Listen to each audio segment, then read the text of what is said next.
Hi, Josh. Hello, Claire. Thanks so much for being here from Bangkok. We are on opposite sides of the world right now. Thank you very much for having me. Let me just read a little bit about some of your work before we kind of dive in so that folks who don't already know about all the things you do can hear a little. So, Josh Denning has been labeled the world's most trusted digital marketing advisor. He's also an author, coach, NLP practitioner, and consultant. Josh helps medium businesses scale their online lead generate. I'm going to start over.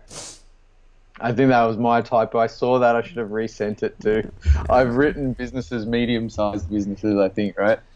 Yeah, as a labeled the world. I saw it too, and then I think I got pulled into something and forgot to reply with an edit. No. I should have read it first, though. Okay, perfect. Okay, let's start again. Cool. Hi, Josh. Hello, Claire. Thanks so much for being here. Really appreciate it. I'm just going to start by reading your bio kind of at the top so that folks who don't already know about your work can get a sense of what you do, and then we will dive in. So, Sounds great. Thank you for having me.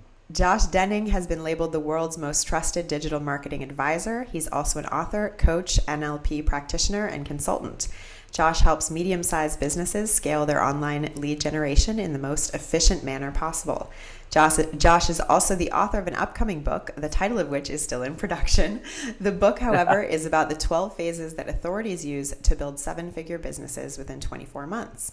The values Josh and his team live are best advice, right fit, essentialism, Kaizen, and teamwork. And those are some awesome values I want to dive into. But first, Josh, can you kind of tell me more of your story? How did you get here, and where are you now? Yeah, totally. Looking forward to it. And hello to everybody that's listening. Nice to have you here with us. So I'm in Bangkok, Thailand. I've been here for about quite a while now, 10 years on and off. I've been back and forth a little bit during that 10-year period. I've lived in Australia at different times throughout, and also different parts of Asia.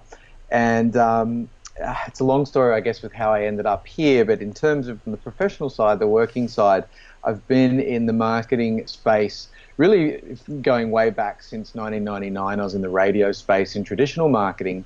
And I really wanted to jump into the digital period like then, and then the dot-com crash happened, so it took quite a few years actually after that before I came back. But about 17 years in digital marketing, most of that period in the digital marketing agencies space, so helping small, medium, and enterprise businesses at different periods in time. And yeah, so the first half of that was as a team member, consultant, or sometimes practitioner, execution side, and more recently senior sort of management director level. And then the last 5 or 6 years, I've typically been running my own agencies or a partner in an agency with a little bit of the sort of stuff we do here too as well in between. And so what was kind of that transition like to finally going out on your own? I'm curious what that took, if it took much, if there was a lot of fear involved, or if it was just sort of an obvious next step for you. Yeah, so the, I'd had many attempts of going out on my own over many years in different ways. So my very first attempt actually going out on my own was in the mortgage broking space. So I actually had an office in Sydney City doing mortgages, and that was really the very early phase as well of trying to actually build websites for that business, and learning that when you build a website, they don't just like bring traffic because they start with the letter A.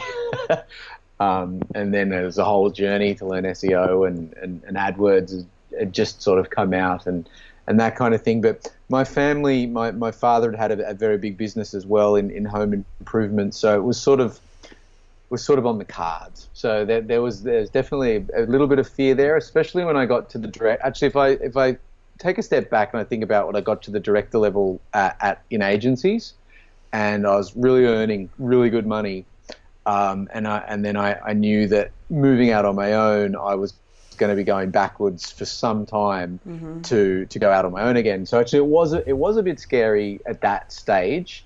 Very different compared to the early stages when I didn't have anything, when I had a lot on the line to lose to go out again. Funnily enough, with a lot more experience and actually being able to do it, there was a lot more fear. And I even remember a few mornings waking up going, oh, why did I do this? I was like, I was earning almost $200,000 a year, and now I'm like nowhere near that. But at the end of the day, it was about compromising my values. So where I was, some of the other senior partners there, and I understand where they're coming from some perspectives now, just had some different ideas about putting clients first and that kind of thing to myself. And we had a different vision to put clients first and put the team first as well. So actually even team before clients, because that's ends up putting clients first anyway in our values. Couldn't compromise them any longer. So for a variety of reasons, you essentially kind of made a sacrifice for a couple of years, knowing that at some point it would economically more than balance out, I assume. Even if it has, luckily, but even if it hadn't, like, to have stayed there the way I was feeling about like the compromise of values, and even though making a lot of money, sometimes lots of money over happiness is just, it's not worth it. So a bit less money and feeling happy is better. Absolutely. But yeah, it's hard to realize that sometimes, right? Totally. It's an ongoing challenge, I think, for a lot of entrepreneurs to kind of think back and think, oh, could it just be easier if I'm just in that office with someone else telling me what to do? Absolutely. And I mean, that still happens to me sometimes. I still go, I was just a consultant again in an agency, and all I had to do was speak to clients and get them to say yes and then hand everything over. It would be great. But entrepreneurship, I think, as Dan Sullivan, a strategic coach, says, is a life sentence. You can never go back. So let's back up and talk about sort of how you got interested in this idea of essentialism. For those who don't know, this is a book by Greg McKeown, and it's kind of a game changer for some people. How did you get into this idea? How did you start embracing it? And then how did you go about implementing it in your business? So it was absolutely Greg's book, but it was the years and years in. So the first agency I was with, we were a multi-channel agency. Of course, I was only a senior consultant there, so I was purely working in the division that did SEO, paid traffic, and conversion optimization. And it was a really big agency, like with lots and lots of team members. A consultant got the deal, sent it over to a project manager who was in another office, who that project manager would send it to an execution team who was also in another office. So you never got to see. And then there were other brands within the umbrella agency that handled email marketing, like there was Cheetah Mail, and then there was an analytics division that had another brand. And so it's just big agencies, and you don't really get to see that it's a mess. And those big agencies, to some extent, do have it pretty well organized, I suppose. At Bruce Clay, though, where it was all enterprise SEO and that was it, which, again, I didn't realize until years later, the model was so clean. Like, it's all focused. Everybody in the team is totally focused on doing an amazing job on this one service, and that's why I think Bruce became one of the best SEO agencies in the world at the time, because that was all they did. Then after Bruce Clay, I started getting into these smaller agencies that, or sometimes even they might have had 40 or 50 people, but I say smaller because they service the small business market. And I discovered, there are people that pay $1,000 a month and $2,000 a month, as opposed to Bruce Clay, $20,000 a month right. SEO, Experian Hitwise, $10,000 minimum, similar sort of a thing. Most clients $30,000 a month on their management. And all these years of just seeing the struggles in these agencies of trying to spin the plates with the web design and development department and the spin the Google AdWords department and spin the plates in the SEO department. And, no one really knows, no one's speaking to each other very well. The systems are not like communicating things well, and if it's going well here, it's breaking down over there. If it's going well there, it's breaking down back here. It's just, they never get all the plates to spin perfectly. It looks really shiny and beautiful from the outside, and the office looks amazing, and the sales consultants sound fantastic, and the project managers are great at spinning a story, but really behind the scenes, it's not that good a lot of the time, right? Right. So I'm going through this again in my business years after going through years of that, and thinking there's got to be a better way of doing this. It's too hard. There's got to be a way that is going to work much better, get better results, make better profit, have happier staff. And then Greg's book fell in my lap as an audio book, and I'd been thinking about like shaving down to one product, but there was just this conflict. And I'd spoken to the team about it, and they were conflicted about it, especially the salespeople, because they always think that if they don't have those multiple products, that they aren't going to be able to get sales, or they're going to lose commissions. Mm-hmm. It's actually totally the opposite.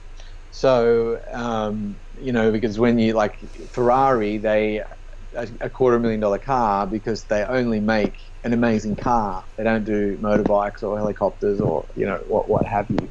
And it works out the same eventually for the consultants. But yeah, so Essentialism was just the final.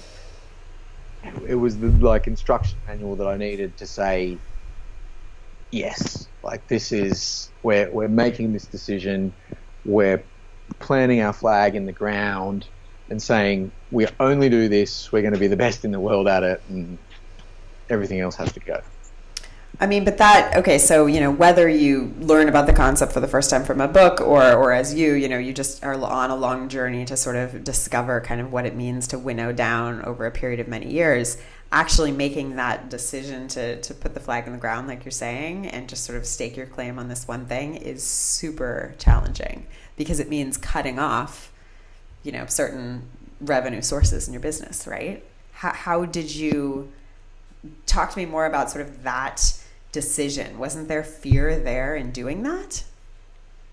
Yeah, definitely. And it was over, finally making the decision was over a few years, and we tried to keep a few things going for a while to see which one would take off first, and if that took off, we were going to back that dog or back that horse in the race, so to speak. But that doesn't work either, because you're not living it. You're like, the only way to live it is you've got to back the horse, because it's the thing you can be the best at, and it's the best thing for the market, and it's the best thing for the team. Only then can you actually get the outcome from it. And I don't know if I could have realized that without trying those things. So this sort of decision that you made for your business, how has it translated into the way you work with clients? In terms of the knowledge, the insight you're bringing them now? So one of the a few different big things. So our systems started to really organize. So that's the first big thing that happens when you cull off everything else. Your systems start to just become clear, and exactly what needs to happen to get the best results starts to come clear, and all this mind space and processing power is filled up. Is opened up, is freed up, and that then just starts pouring into how to deliver this product, who's needed, who's exactly the right people to go into it, and then creating processes to hire those people and to make sure they're the best and exactly the right fit for us to actually deliver this productized service, as opposed to just quickly needing to get someone because the clients are coming in and we have a need and we need to place someone. But another big thing that's happened too is when we're communicating to the clients and we tell them, so clients will still often say to us, look, I want some web work done. Or do you guys do, this? And when we say, no, we don't. We only do this, and we've made a conscious decision to only do that. It's amazing how their respect for you shoots up. Yes. 1,000 times yes, right? Experienced that? I just, yeah, 1,000 times yes. When I've hired people and they say no to me on something, I'm like, wow. Do you know what I mean? Because it just indicates to me, as someone who, hires people to support my business, it indicates, wow, they're not just going to, accept my money and kind of try to make it work. Do you know what I mean? They have instead excelled in one area, know they're excelling in that area, and are seeking clients who need exactly that thing. That's really interesting. Totally, and that's so important then as well, because then the relationship on both sides, the trust goes up. And then when you start to do the consulting and the advisory, because you've got trusted advisor status, and the client's got like their trusting is up as well, then the relationship synergy goes up. So that also increases the project's likelihood of success. So that's amazing. That was amazing. That was sort of unexpected, or perhaps unforeseen, as something that was going to be a huge benefit. What else has been really big? Yeah. I'm curious, kind of when we, when you think about within your business this idea of kind of working well and being smarter and developing systems. Talk to me about this concept of Kaizen. Am I saying it right? Kaizen? I remember reading about it in business school, but don't even remember how to pronounce it. If you just added a little bit of a Japanese accent on it. Okay. Talk to me about this. What is this, and how and why is it important for you guys? Yeah, I wouldn't have been able to add the Japanese accent either. It would look very strange if I tried to do that, I think. So Kaizen is this concept of continual improvement, very aligned with Deming's work of lean manufacturing and the Toyota Way, and the book The Goal. I can't remember the author of The Goal. Can you remember the author of The Goal? No. It's about the theory of constraints. And so essentially it's about choosing, or not even choosing actually, just organization-wide being committed to continual improvement. So deciding that there's no such thing as a fully completed best practice. There's only the systems that have been developed to achieve an outstanding result, and that system is in flux at all times to be able to become better, faster, more productive, reduced. So we're trying to combine Kaizen with Essentialism. What are the minimum activities required, or the highest impact activities required to get the absolute best output or outcome or result? And that flows through everything from campaign setups to campaign optimization to reporting to client communications and project management and the ongoing relationship communications. We haven't flown it. It's sort of because it becomes an organizational ethos, sort of automatically, I was just going to say, we haven't really flown it into the financial components of the business yet, so as in like the financial controls and stuff. But actually I took a double take on it, because we have, because it automatically begins to happen once it becomes a core value. And essentially what we try to do is everyone gets to look at the systems, and whoever is most involved with that system will work the system exactly the way it is. And at any time, anyone in the business that has an idea that could improve the system, could make the system work faster, more efficiently, more effectively, they are absolutely encouraged to communicate that idea. And if we don't even all have to agree, if a few people agree, it'll be tested. And if it works and again it makes things better, it's kept. If it doesn't, it's removed. We go back to the way we were doing things, and we wait for the next round of changes. As an example, when we were doing SEO, one of the biggest examples that I can think of where it was enormous, is quite normal, it was accepted in the industry for some reason across SEO businesses, and I had fallen prey to this as well, that an SEO audit was 20 working days or 1 calendar month. That was the time frame that was given to a client for completion in an SEO audit. And I hired in a stack of people that hadn't come from the agency world, and it drove them mad. They couldn't understand why it had to be like that. And I wasn't hearing it for ages. I was just, because I was so set that, and this was where actually Kaizen became a value. And I said, well, hang on, why does it need to be like that? And I started to question myself, and we actually using Kaizen, so it was this continual feedback loop. We got the delivery of an SEO audit down from 20 working days to 5 working days. Wow. And then typically the implementation was also 20 working days after the audit was finished, and then we got that down to 5 days as well. Wow. So it ended up, we took a 2-month process down, and we got it down to like 15 days. Wow. As the average to audit a website and implement the audit of a website with content and everything. So that was, I think, a good example of what Kaizen can do when you start to live it. Wow.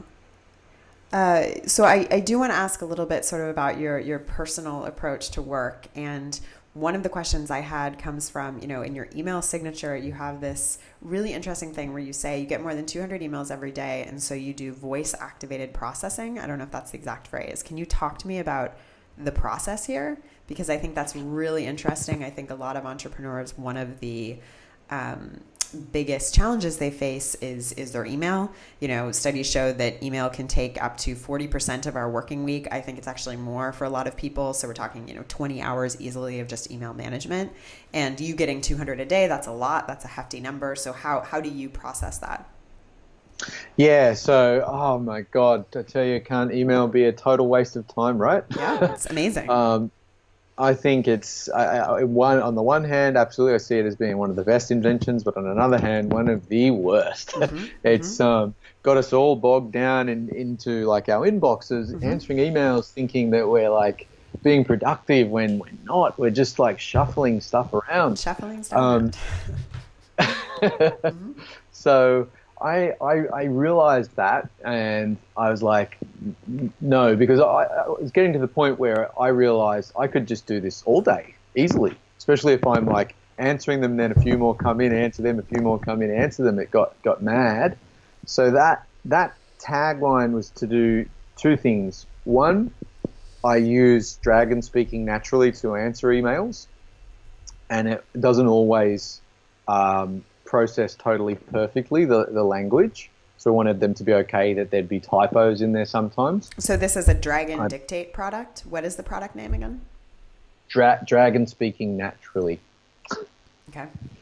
Funny name. I think it was Ray Kurzweil actually from Google that actually created that to begin with. Okay. And yeah, so, and the second thing that I sort of was wanting to communicate subtly with that was that I get a lot of emails, so I might not reply to you the same day. So now what I tend to do is I've come a little bit back to inbox 0 now, which I wasn't on for a long time. I was doing emails once a week, and I was just allowing a full day a week to do that. And sometimes I still do it like that. I just don't let my inbox rule me anymore. If I've got other stuff to do that I feel is more important, that's a higher priority, which a lot of things are, I just won't even look at email sometimes for a few days. And then when I realize it's been a while or it's been 2 or 3 days, I will do an email session, turn on Dragon Speak Naturally, put the headset on, and just smash through them as fast as I can. I love that. That's fascinating. Do you reply to email daily? Like, what's your... I have 2, typically, unless I'm in some kind of extreme project mode or something for a few days, I have 2 email sessions per day that are about half an hour, and I do my email then. And then once a week, I have a longer session where I basically go through, because in those sessions, I mark things that basically need to be dealt with weekly. And then I put those in a different box. And then once a week, I go through those weekly items. Okay, that's a really good way of doing it as well. But my process So, also depends on having some support, which I'm sure yours does also, just in terms of any kind of customer service stuff. I realize that stuff has to be answered daily, and so I have help with that. yeah, yeah, and then, so our project managers are tending to be doing a lot of the client support, but still a lot of it makes its way to me somehow. Or I get CC'd, like that's the worst. I get CC'd on like everything. Stop CC'ing me. And I actually sat down with the team the other day, and they totally understood. And I should have had the conversation ages ago. I was like, guys, if I don't need to be absolutely certainly made aware of something, or if you need me to reply to it or review it, just I trust you. Like, Yeah. I don't need to know. And a lot of the time, our teams are really keen to make sure that we know that they're doing stuff, because everybody, they're coming from the best intentions. They want you to know that they're doing their jobs well. And I think that was freeing for them, and they felt good about that as well. And it did reduce my email quite a bit too. I love that. Well, Josh, can you tell people what you're head down focused on these days, and where folks can learn more about you and the work you do? Sure, thanks, Claire. So it's totally head down, focused on this productized service and just making it amazing. Really, totally focused on living the vision of becoming the most trusted digital advisors in the world, and the mission of helping small, medium-sized businesses scale their online lead generation in the most efficient way possible. And in terms of, I'm just really just focused on that, doing that. Got a few books in the pipe, one launching soon, and a little bit of consulting on large, like our sort of industry stuff, multi-funnels, perpetual webinar sequences, video product launches and stuff. If anybody wants to come over and check out what we're doing, just head over to authorityfactory.net, and I might be able to pop over something for Claire to give you guys, or something like that. Something cool. I can't think of anything offhand, but I'm sure we'll find something cool to give the listener. Awesome. I love it. Thank you so much for your time. Thank you very much, Claire.